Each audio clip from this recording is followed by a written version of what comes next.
자, 계속해서 홈페이지를 통해 들어온 고민 만나보도록 하겠습니다. 사연 만나볼까요? 아내의 불륜으로 인해 현재 이혼 소송 중에 있고 상간남을 상대로도 민사 소송을 진행 중입니다. 그런데 며칠 전부터 상간남이 회사로 연락을 해옵니다. 제 차에 본인 장갑이 있는데 제가 가져갔다며 줄 때까지 전화를 하겠다는 말도 안 되는 말을 하면서요. 저희 회사는 민원 담당 부서가 따로 있는데 그곳으로 자꾸 연락해 그런 이야기를 합니다. 장갑 이야기는 핑계 갖고 저를 모욕 주기 위한 의도인 것 같은데요. 덕분에 회사 사람들은 제 아내가 바람이나 이혼 소송 중인 사실도 다 알게 됐습니다.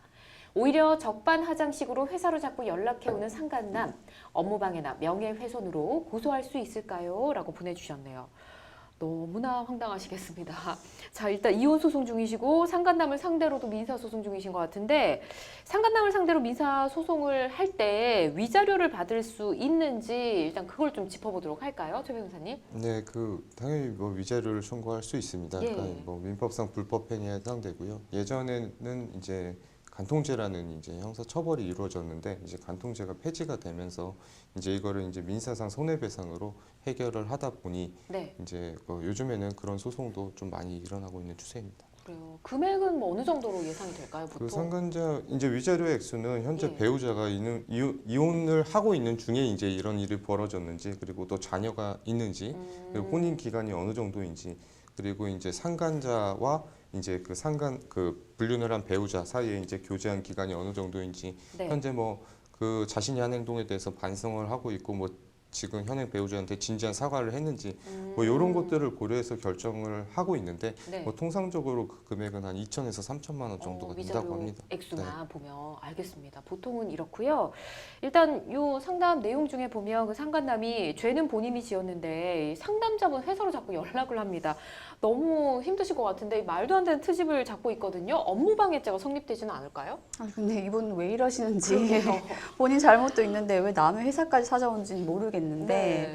일단 업무방해죄가 성립되는가라고 하면은 법에서는 왠지 그럴 것 같아 라고 해서 되는 건 아닙니다. 법에서 요런 행위를 했을 때에는 죄야라고 하는데 네. 업무방해죄는 이렇게 얘기를 하고 있어요. 그러니까 허위 사실을 유포하거나 위계를 쓰거나 거짓말 한다는 거죠. 예. 아니면은 위력을 쓰거나 이 세 가지에 의해서 타인의 업무를 방해한 경우에는 5년 이하의 징역, 1,500만 원 이하의 벌금에 처한다라고 해서 세 가지 행위를 했을 때에만 업무방해죄라고 하는데 이 황당한 상간남이 했던 행동을 좀 보면은 회사까지 찾아와가지고 이만저만 좀 소문이 나게 만들고 전화 계속하고요. 그렇죠. 전화 예. 계속하고 이런 식인데 허위사실 유포나 위계에 해당하지는 않을 것 같아요. 그리고 위력에 해당하는가 하면은 상간남이 뭐 본인의 친구라든지 일가 뭐 다 데리고 와가지고 예. 막 계속 뭐 소란을 피운다든지 그럴 경우에는 위력에 해당하겠지만 혼자 조용히 와서 계속 소문내고 이걸 위력이라고 보기는 어려울 것 같고요. 예. 아 그럼 이 사람 아무 문제가 안 되는 거야? 별 문제 없는 거야?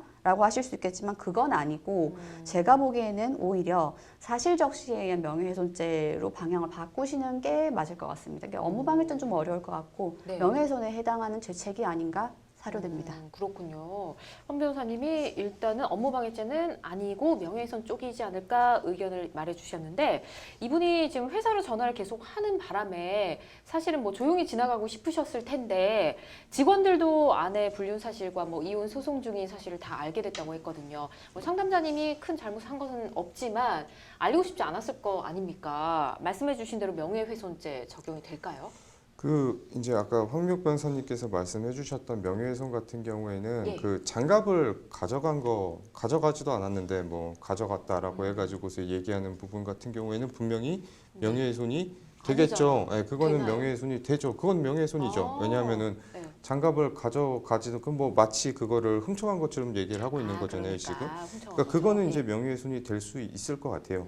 근데 이제 명예훼손에서 얘기하는 명예라는 거는 결국에 그 사람의 인격적 가치에 대한 사회적 평가를 얘기하는 거거든요. 네.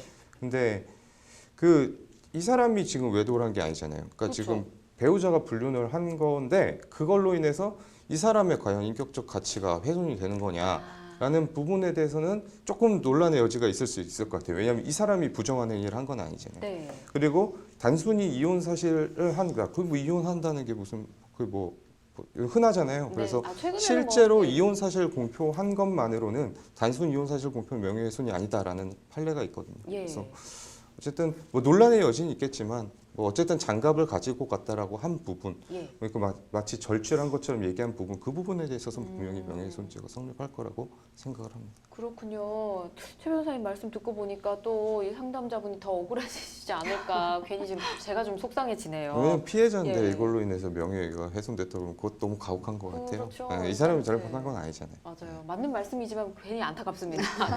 요즘 또 한 불륜 드라마가 굉장히 인기잖아요. 드라마에서 보면 남편의 외도 사실을 알게 돼서 이 아내가 맞바람을 피게 되는데 맞바람을 피워서 뭐 둘 다 이제 외도를 했다. 그러면 위자료 청구가 좀 달라지게 되는지 이거 좀 예. 알아볼까요? 위자료 청구를 할 때에는 네. 그 혼인 파탄에 주된 책임이 있는 유책 배우자를 상대로 해서 위자료 청구를 한단 말이죠. 네. 그러니까 별 책임이 없으면은 위자료 청구 상대방이 되지 않는 거예요.